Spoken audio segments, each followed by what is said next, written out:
Previously, on Fear the Walking Dead, the radio drama.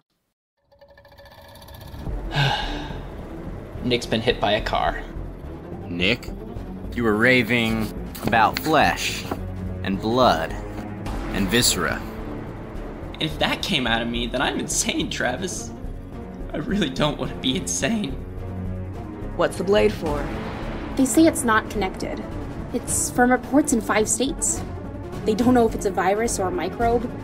They don't know, but it's spreading. You folks out of town? Mm-hmm. Meet me at the beach. We can watch the sunset, go back to my place. I get it. You think you saw some bad shit. I can't wipe it out. I can't. Hey, I've been here for an hour. Where are you? You'd better be dead and not standing me up. Calvin gets the gun pointed at Nick's chest as they grab onto each other. They struggle for another moment before... Ah! Calvin falls to the ground. I killed Calvin! There's nobody there, Nick. As he looks through the back window, he spots someone limping towards them and slams on the brakes. Holy shit! Calvin, you're hurt. You need help. At the end of the tunnel, Nick slams the brakes, sending Calvin flying out into the storm drain, where he lands with a great impact, and no more snarling is heard. What the hell is happening? I have no idea, but we gotta go.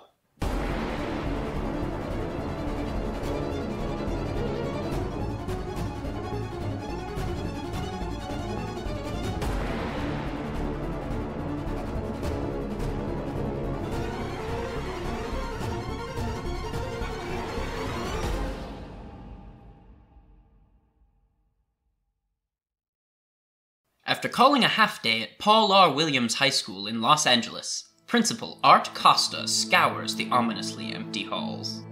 He slowly looks back and forth as a message comes through on his walkie. All right, gymnasium's clear. How's it looking over there, Principal Costa? All clear here. We cut between different sections of the school that we visited before. The main entrance, the bleachers, the hallway outside of Travis's classroom. All are completely abandoned. Somewhere beyond the school, police sirens can be heard. The soccer fields are only occupied by a vagrant dog, sniffing around for scraps. Elsewhere in the city, Alicia has ignored her mother's instructions to go straight home, and is walking down a street far from their home. She looks over her shoulder, confused by the lack of traffic, when she's passed by 3 teenage boys on skateboards. When she arrives at her destination, she stops and checks her phone before going inside an enormous house. There are no cars in the driveway. As a helicopter flies past overhead, she realizes that the door is slightly ajar. Alicia turns off her music, puts her phone away, and slowly enters the house. She goes inside and begins to search. Matt? There's no response. As she walks into the living room, she notices a flower vase smashed on the ground, and a large lamp toppled over nearby. She looks around suspiciously. Matt? She pushes on through the kitchen and into Matt's room. A half wall with a large fish tank on it obscures the view of his bed. Alicia rounds the corner and sees him, but she's horrified. Oh my god. This is Fear the Walking Dead, the radio drama. Today's episode is sourced from Season 1, Episode 2, So Close Yet So Far, which was directed by Adam Davidson and written by Marco Ramirez. Back at the tunnel, where Travis, Madison, and Nick had their altercation with Calvin, Travis flies back out onto the road in reverse, nearly being hit by a semi in the process, as he and Madison are both on the phone, which is incredibly irresponsible. Nick sits between them, frozen and silent. Whoa, Travis! I'm sorry. Chris, it's an emergency, man. Call me right back. It's Alicia, leave a message. Beep. Baby, call me back. Call me back right away. Try the house. Yeah. Nick snaps out of it for a moment, long enough to turn the radio on. There's been a massive spike in officer-related shootings in the past 48 hours. A spokesman for the LAPD refused— Stop! And people act like this doesn't change everything. It does! This is a catastrophe of biblical proportions! We gave up the best pocket passer in the league! And Sam Bradford just threw for No one's talking about this. No one's saying anything. We need to just get away from the city. We need to get away from people. Let's just grab Alicia, Liza, Chris, and go until we know what this thing is. The desert? Yeah, it'll be okay there. We'll be safe. Beep. Alicia, where the hell are you? Mom? Listen, we got Nick. We're coming to get you. I need you to pack some things for us. Load up some groceries, okay? No, I can't. We're going out of town. What? No, I can't. Why? What's wrong? He's sick. He's really sick. Who? Who's sick? Matt. His fever's like 103. What's wrong? I try to get him in the bath, but it hurts when I touch him. Don't touch him. I need you to call 911. I tried it. It's busy. His parents are in Vegas. They're not picking up, Mom. Okay, we're coming to get you. But just stay away from Matt until we get there, okay? Mom? Alicia? Alicia? We're 10 minutes away.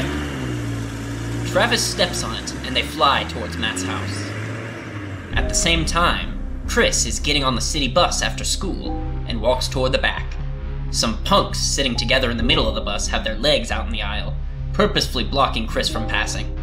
They smirk at him as he pushes past them. Really? He sits down at the back of the bus, and after he gets settled in, his phone starts ringing. Incoming call from Dad. He waits a few seconds, deciding whether or not to pick it up, but ultimately declines the call and continues listening to some music.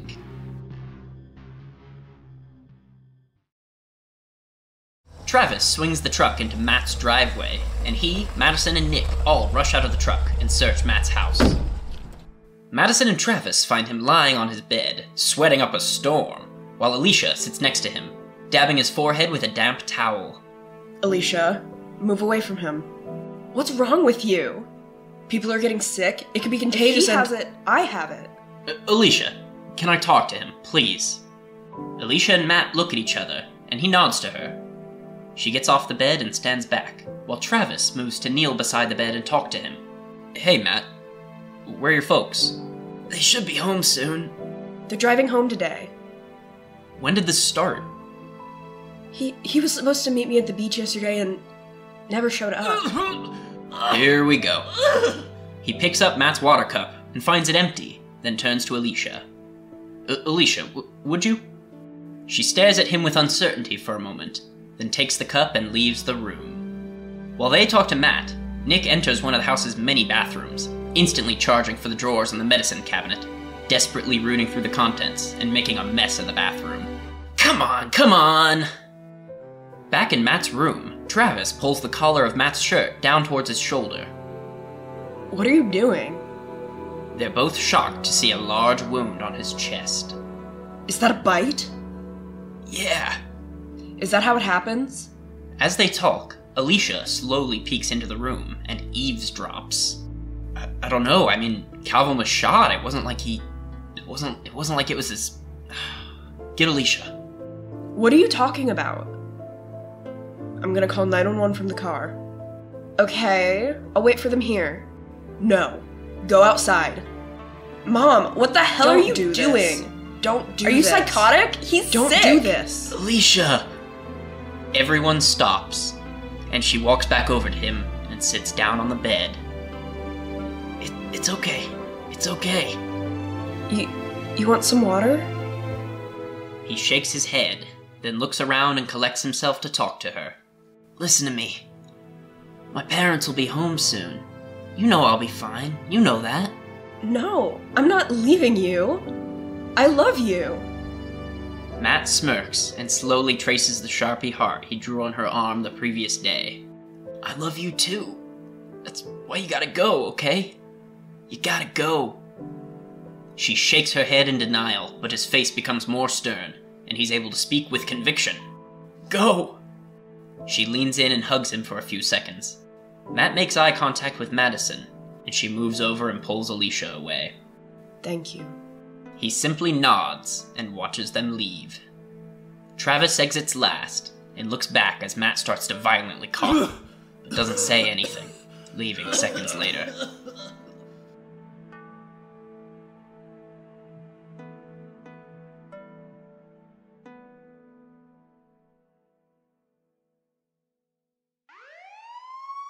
Back on the bus, Chris watches as an ambulance slowly makes its way through the LA traffic and flies past. Suddenly, the bus stops, and a man jumps on. What's going on? Cops shot some, homeless dude. Shot him like 20 times. All of the passengers begin to rush out and go to the scene of the crime. Chris looks back out the window for just a moment before joining the crowd. Back in El Sereno, their neighborhood, Travis pulls the truck into the driveway. The hood of the truck still has the small but deeply red bloodstain on it. Across the street, a bouncy castle, balloons, streamers, and some folding tables decorate the lawn and driveway. Hey, Travis! You're having a party? Yeah. Joanna Cruz, their neighbor, stands in the yard talking to Travis, with her husband nearby. Her daughter runs up and hugs her. Madison and Nick are uncomfortably silent.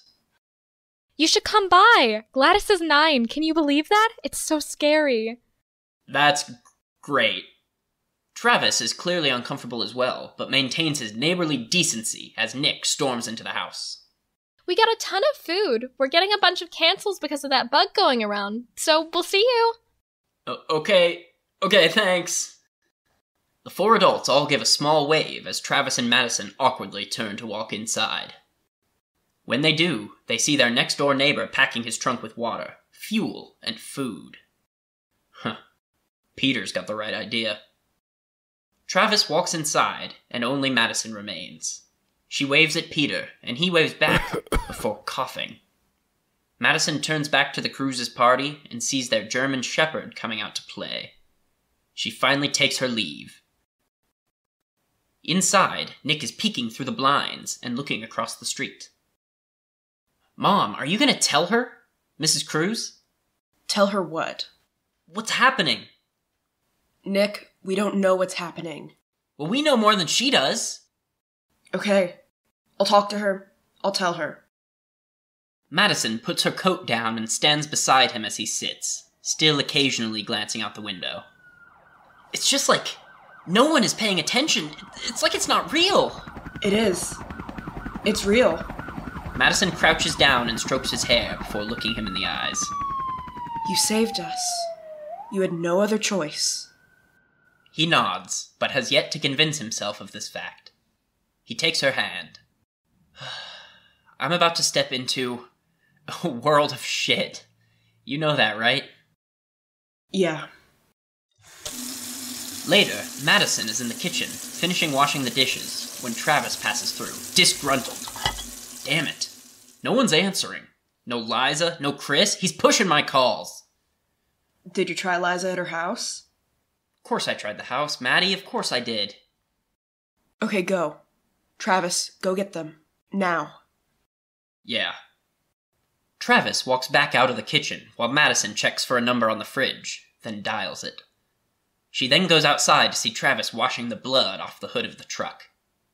Across the street, the Cruzes and their dog are still playing around, but no guests have shown up still. Where is everybody? I don't know. Well, should I get the cake? Travis throws the cleaning supplies into the bed of the truck as Madison reaches him. Hey, call me if you're gonna be longer. If I'm longer, go without me. I'll catch up. No. They kiss as he gets into the truck. As he leaves, Madison goes across the street to talk to the Cruzes.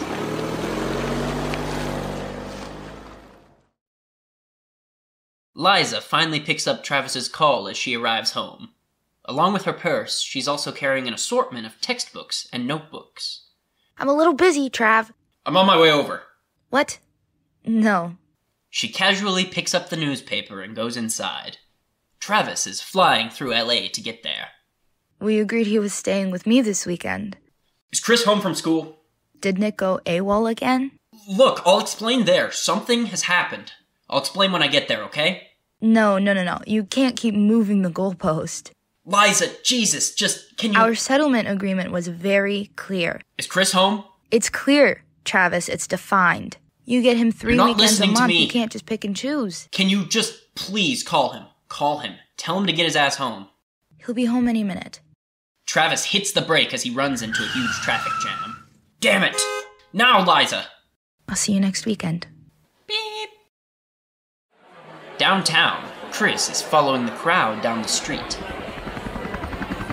In the back of an ambulance sits a police officer being treated for what appears to be a huge bite mark on his arm. Chris and the rest of the crowd are even more intrigued now and press on toward the scene. Back at the Clark's house, Alicia sits down at her vanity and throws her phone charger into the bag she's been packing. Signs of her love for Matt are all around, from her phone background to the picture of him on the mirror. Also nearby is her acceptance letter to Berkeley. As she finally sits down and relaxes, Madison calls from downstairs. Alicia, we need the bucket. Alicia doesn't respond and just looks down at her phone. Alicia, get the bucket. Downstairs, Nick is writhing on the couch and Madison's on the phone. Dr. Hahn, hi. It's Maddie Clark again. Listen, Nick is really hurting right now, and I just needed to call in the prescription so I can pick it up. But I'm really worried about him, and I think he really, really needs it. Beep. Alicia finally comes downstairs with the bucket and sets it on the floor beside Nick, patting his shoulder. Hang in there, big brother. We're gonna get your medicine, okay? He cannot respond and just pushes the blanket off of himself as he sweats and pants. The longer we leave him, the worse he gets. I know, I'm aware. He won't be able to travel. Alicia. I gotta get under the blanket. Mom, what are you gonna do? I don't know. Dr. Hahn's not calling me back, and now I can't even reach Travis. Well, yeah, I mean, it's like after an earthquake. Circuits are overloaded. Alicia puts another blanket around Nick, and Madison is focusing on formulating a plan. Got anything stashed? No. Vicodin for my wisdom teeth?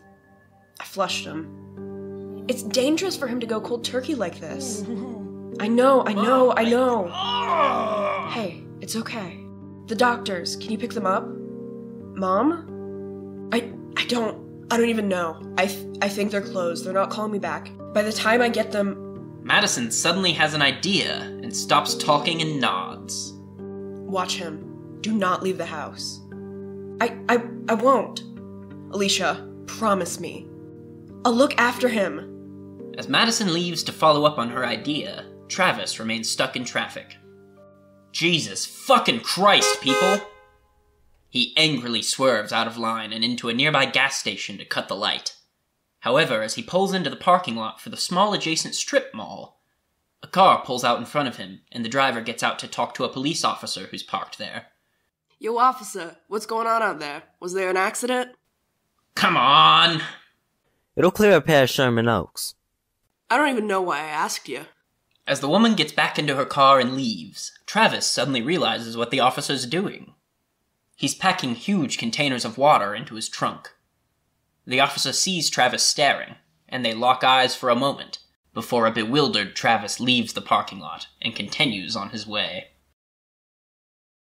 Madison pulls her car into the same parking spot as she usually does at Paul R. Williams High School, but today, the parking lot is eerily empty.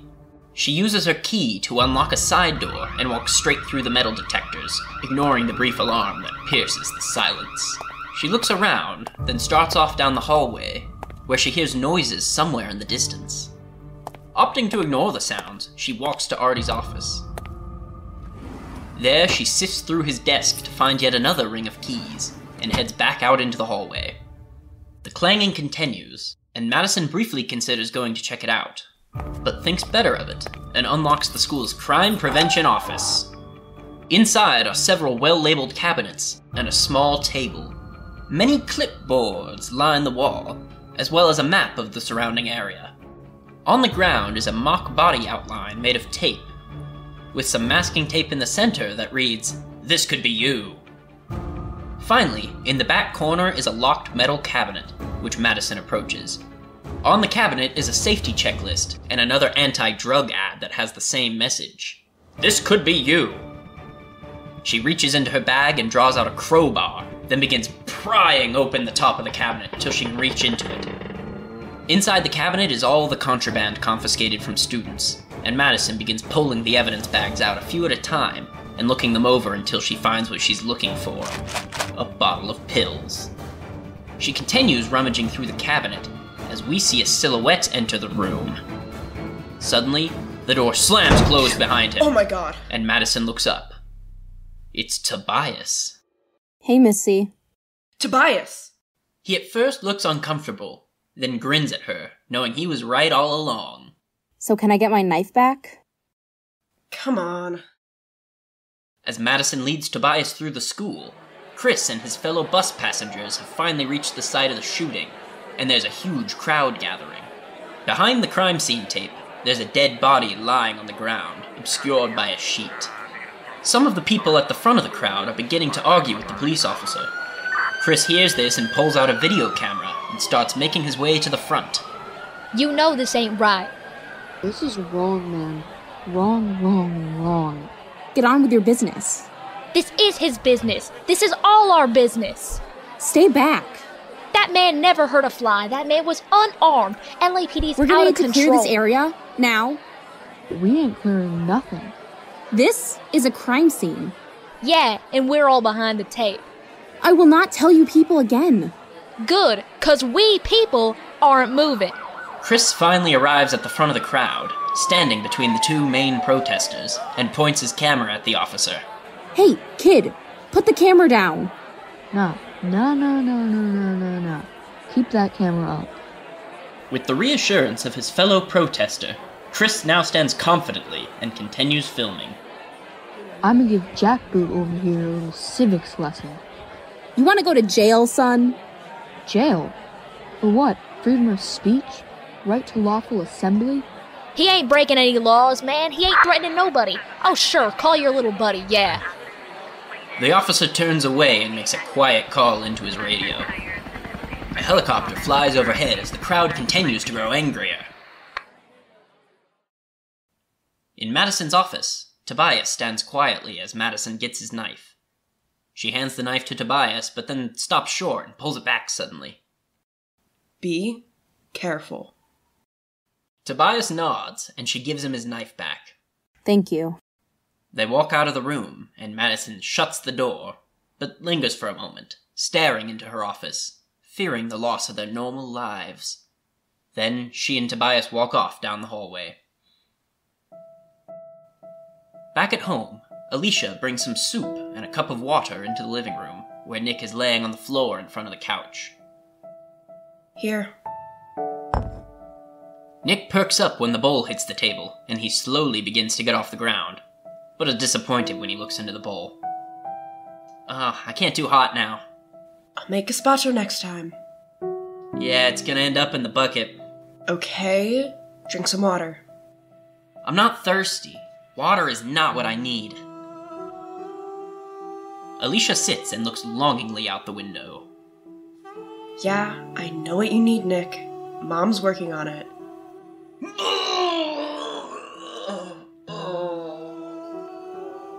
Alicia suddenly gets up and walks into the other room, and emerges with a backpack on, and heads towards the door. Whoa, where are you going? Hey, Alicia! I'll be fast. No, you can't go back there! I have to go, Nick! You promised Mom. Alicia, come on! You make promises all the time, Nick! Lie down! I'm an asshole, okay? But listen, Alicia, if you leave, you won't come back, please. You let Mom go. Not safe, not Matt! Matt is not safe! Oh, Jesus. She turns and begins walking toward the door again, and Nick crawls after her. No, Alicia, you don't get what it makes people do! You don't know what I had to do, Alicia! What did you have to do? She slams the door and begins walking away from the house, with Nick's voice still audible, screaming at her. That will hurt you! He will kill you, Alicia, I'm telling you! Alicia stops dead in her tracks when she hears this, then flies back in through the door and rushes to Nick's aid. He's on the floor, seizing and vomiting. No! Not now! Not now! She turns him on his side and holds him still.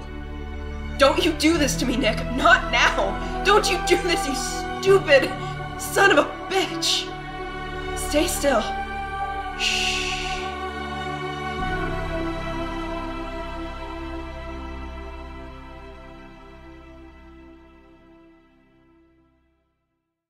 Across the city, Travis finally arrives at Liza's house, quickly parks the truck, and jumps out of the driver's seat.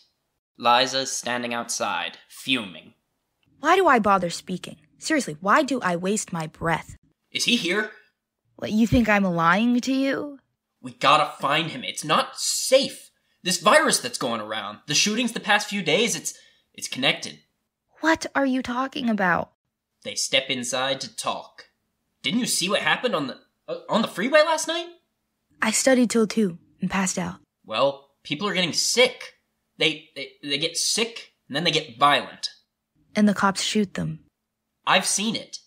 You know what I've seen? Nothing. Oh, it's getting worse. Well, I don't know what to tell you. Travis begins going through her purse until he finds Liza's phone. What are you looking for? Hey, just give me a second.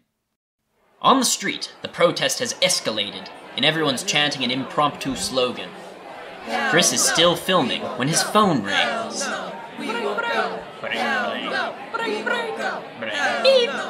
Mom!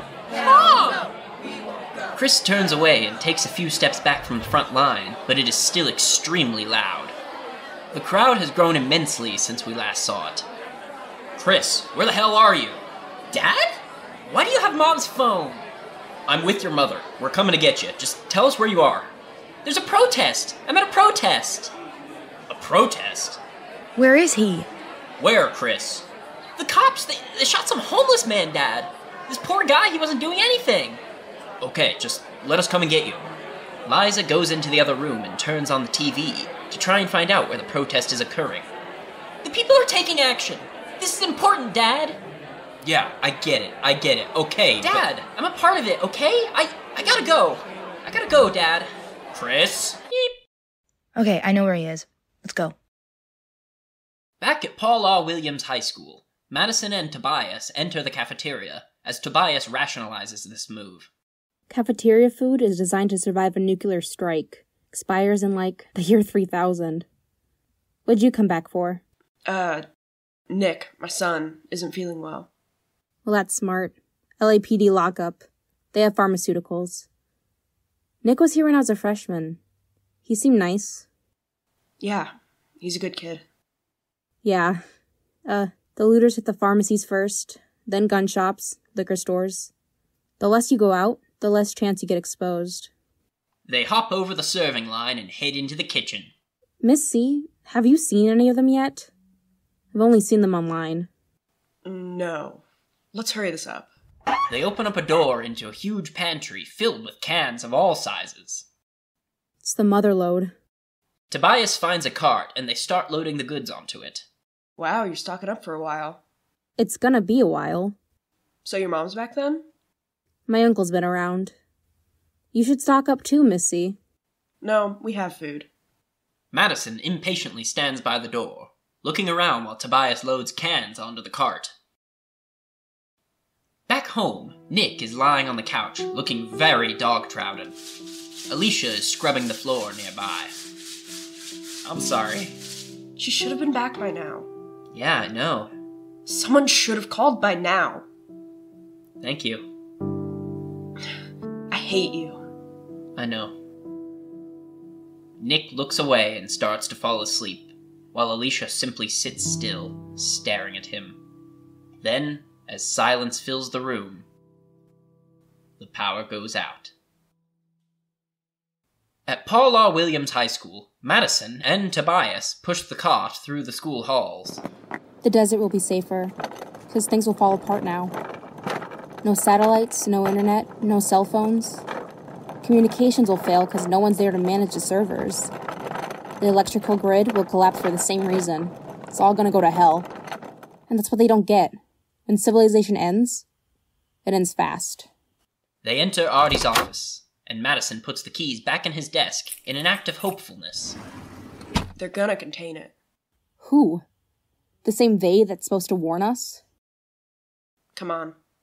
As they begin to exit the office, they hear a terrible, distorted droning. Madison begins walking into the adjacent room, which is the room where Artie was listening into Travis's class a couple days earlier. No, wait, Miss C. They enter the room and realize that the sound is coming from the monitor. It's one of them. They simply stare at the monitor, unable to draw themselves away, until a metal detector nearby begins to sound. Okay, let's go. Let's go. Go, go, go.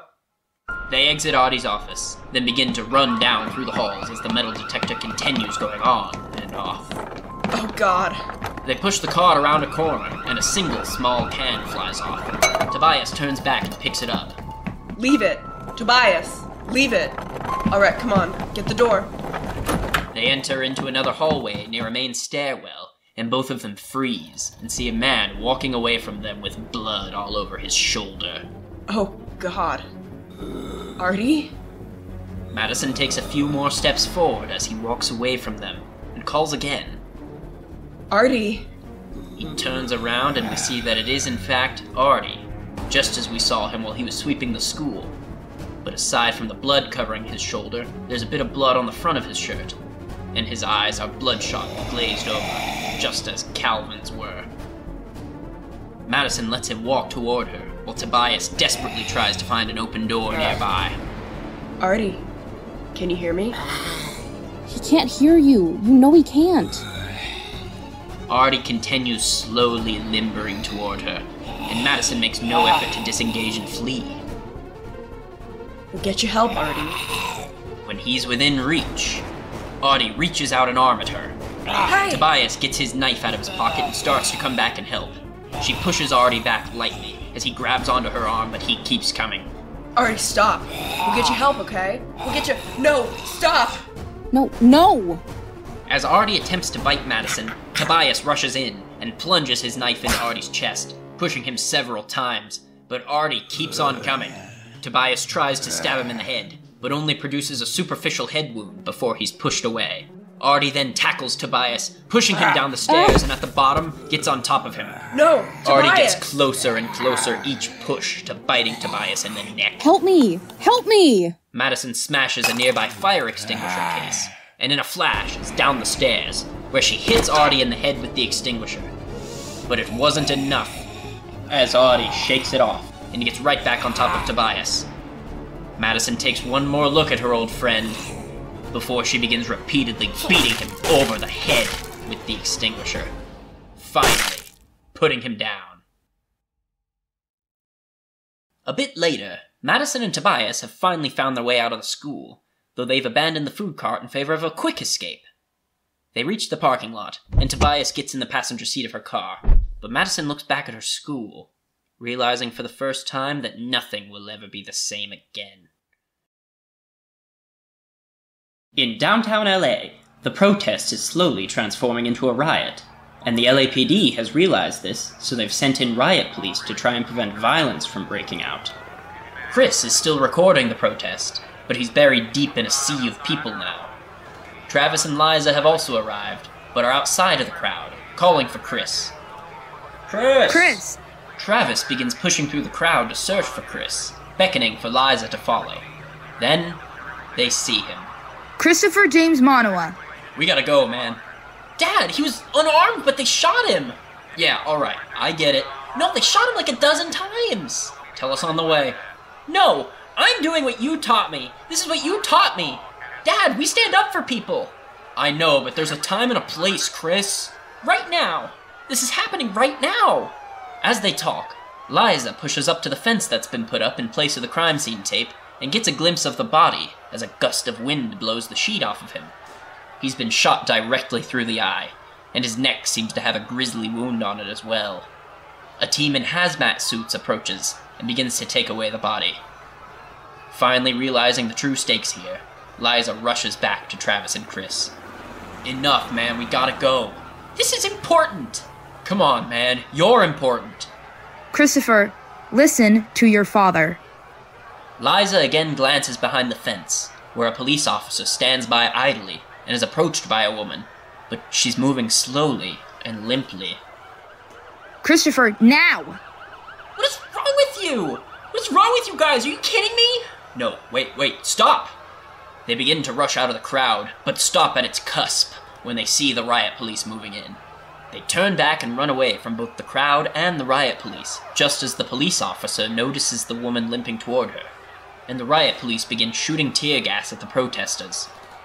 Come on. This way. Come on. Stop Where right are we there. even going? On the ground. On the ground. Stop. Liza, Chris, run! They rush away from the scene, followed by several members of the protest who didn't want things to escalate this far. Others begin pushing past the barriers, both to continue their protest and escape the riot police.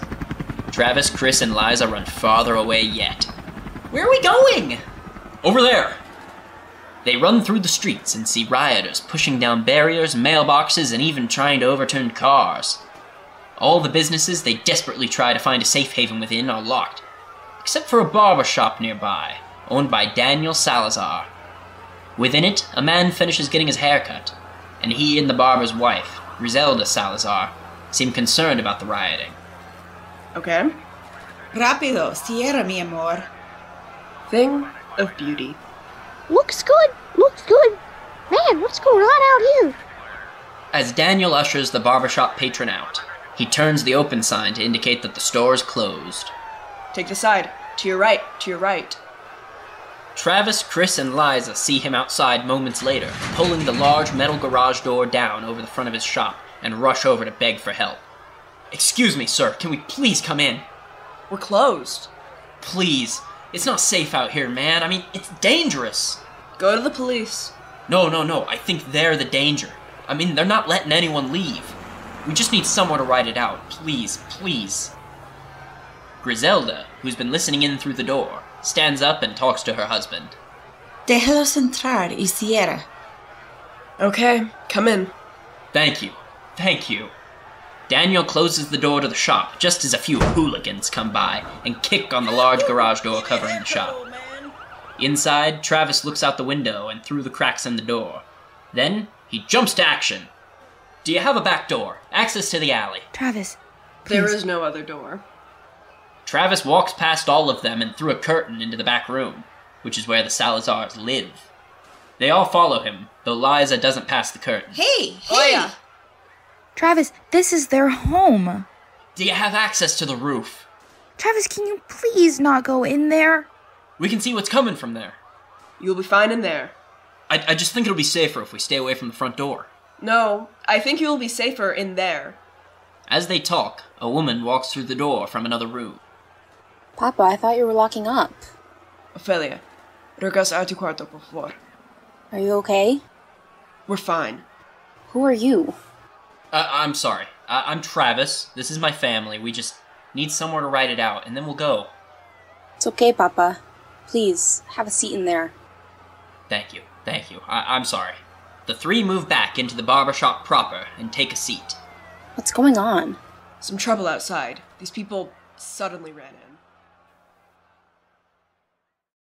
Far from the city, Madison drives through a suburb to drop Tobias off at home. On the radio, a warning is being issued. They silently listen. LA County health officials recommend Angelinos stay inside. If you don't need to travel, don't. If you must, leave your house. Take precautions. Local neighborhood watch programs are being established in many neighborhoods in the city. You can stay with us, Tobias, until this is over. This doesn't end. There's room. It's safe. You gotta take care of your son. I'll be okay. You? Yeah. Goodbye, Miss C. Tobias nods and walks away into his house. Madison sits for a while, thinking of all that she's experienced, when a car drives by slowly. Within, two little girls are wearing face masks and stare at her as they pass. Madison knows she must now return to her family.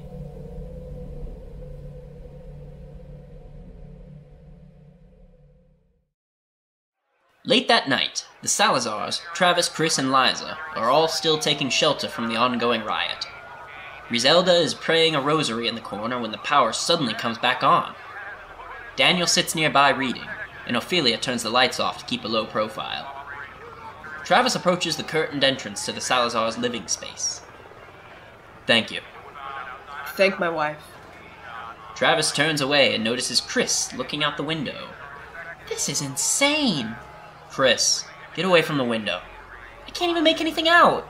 You don't want to see anything out there, okay? Just step away, sit down, read a book.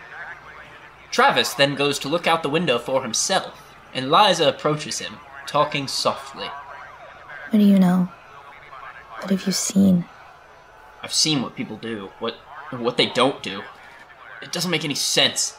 They don't die, Liza, they come back.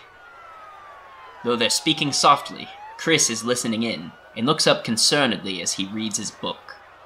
Gotta get far away from what's outside. All of us. Between downtown LA and the suburbs, we see countless fires and continuing power outages as the city breaks down. Madison finally arrives back home and rushes inside, where Alicia waits for her and Nick is lying on the couch, looking better than before. What took you so long? Shut the door. How's your brother? Never better. He went grand mal on me. I'm sorry. Did Travis call? No. Madison sets her coat down as Alicia walks away. She notices a spot of blood on it from her encounter with Artie, and folds it over, obscuring it. Then she reaches into her bag and retrieves a pill bottle. Just the sound of it makes Nick perk up. She pulls one out and puts the bottle back in her bag, then hands it to Nick. We rationed those. Oxy. Oxy's good. How much? Enough to get us to the desert. And then what? Madison doesn't answer, simply staring at him crushing up the pill. Hey, she tried to leave. Yeah, I stopped her. Madison nods, grabs her jacket, and leaves the room, heading down the hallway to her bedroom. She passes by Alicia's room and hears her leaving a voicemail. Hey Matt, it's me again. Can you give me a call? I want to know how you're doing. Madison enters her bathroom and looks over the pill bottle again before grabbing her jacket and moving to the bathtub. She turns the water on and starts aggressively rubbing Artie's blood stain out. She doesn't make it long without remembering what she had to do to Artie, and breaks down. A few seconds later, her phone rings, and she rushes to answer. Travis? Maddie! Travis? Hi. You can hear me. Yeah, baby. Where are you? Are you okay? Yeah, no, we're good. I found Chris. He's safe. Where are you? You okay? Yeah, we're okay. Can you come home? Well, we're stuck. Freeway's jammed and highway patrol's figuring it out. Well, where are you? You're at Liza's? No, we're waiting in this shop. How's Nick? Is he okay? Did you find him the meds? I got him enough, to wean him off. I mean, to take him to the desert and just wean him off. Shit. Wait, Travis, what was that? What was that? No, it's okay. Tell me what that was. Yeah, I'm fine. Look, Maddie, I want you to go. Go to the desert, now. Do not wait. No, I'm gonna wait for you. I'm gonna wait for you. Okay, I don't know how long we're gonna be. Just go ahead. We'll catch up. We'll find you, okay? No, Travis. Just, no. Travis? Maddie? Ugh. Travis disappointedly goes back over to sit with Chris and Liza. Madison collects herself and walks out of the bathroom, only to find Alicia standing outside. What the hell happened? Mom, are you okay? Mom. Madison ignores her, walking out of the room. One last time, we see that staircase at Paul R. Williams High School. Artie's walkie sits at the top of the stairs, with nobody on either end. Below, at the bottom of the stairs, Artie lies motionless.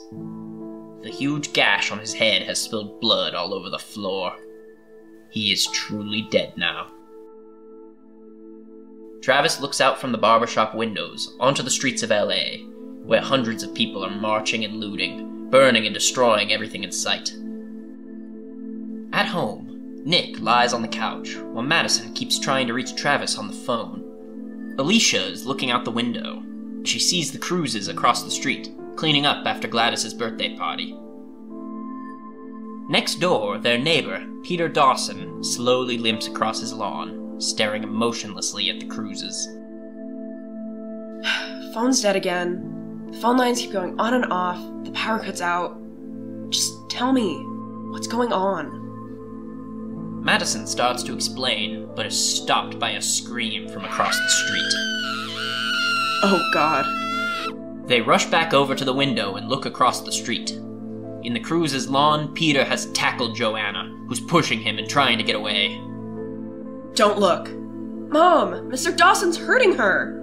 Joanna finally manages to push Peter off of her. Get off! And runs back inside of her house. Alicia runs for the door, but Madison stops her and locks it. No, Alicia! What are you doing? Mom! Mom!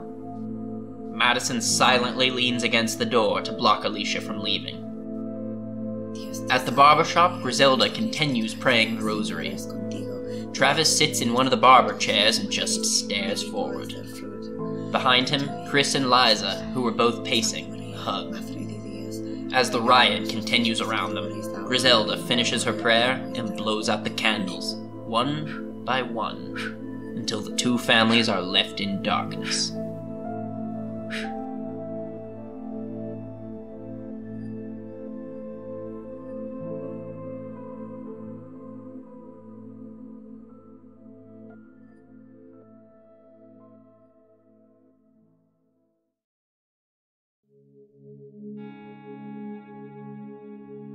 This has been Fear the Walking Dead, the radio drama. Today's episode was sourced from Season 1, Episode 2, So Close, Yet So Far, which was directed by Adam Davidson and written by Marco Ramirez. This production was brought to you by Parker, director, editor, and writer, and Tate, assistant director, casting director, enforcer, and thumbnail artist. This episode starred Parker as the narrator, Nick, Travis, and Chris. Tate as Madison, Alicia, and Daniel Salazar. Lena as Liza. Hope as Ofelia Salazar. Melisa as Griselda Salazar. Our supporting cast from this episode includes Melvin Allenhammer as Radio Man 3, Paxton as Artie, Hope as Tobias and Officer 1, Parker as Matt and Radio Man 2, Luke as Joanna Cruz, Security Guard, Radio Man 1, and Protestor 1, Tate as Officer 2 and Woman near Sherman Oaks, Monarch as Bus Passenger 1, Lawn Patrol as Bus Passenger 2, Knox as Protestor 2, Alex as Mr. Cruz, and Rick as Sherman Oaks Officer. Thanks for listening. If you're enjoying the series so far, leave a like and a comment, and make sure to subscribe to hear the next episode. Also, check out our Discord link in the description to come chat with us, or to potentially join the cast of the radio drama yourself. We're really starting to get into a rhythm as we get through these first few episodes, and there's a lot more excitement in store going forward. We've finally got almost the entire main cast introduced, now that the Salazars are involved, and as that excitement grows in the next few episodes, hopefully you feel connected to these characters too. This project takes me dozens of hours to make every episode, so I'm really thankful to those of you who got this far and are continuing to listen to this series beyond the pilot. Thanks again for sticking around, and tune in next time for Episode 3, The Dog.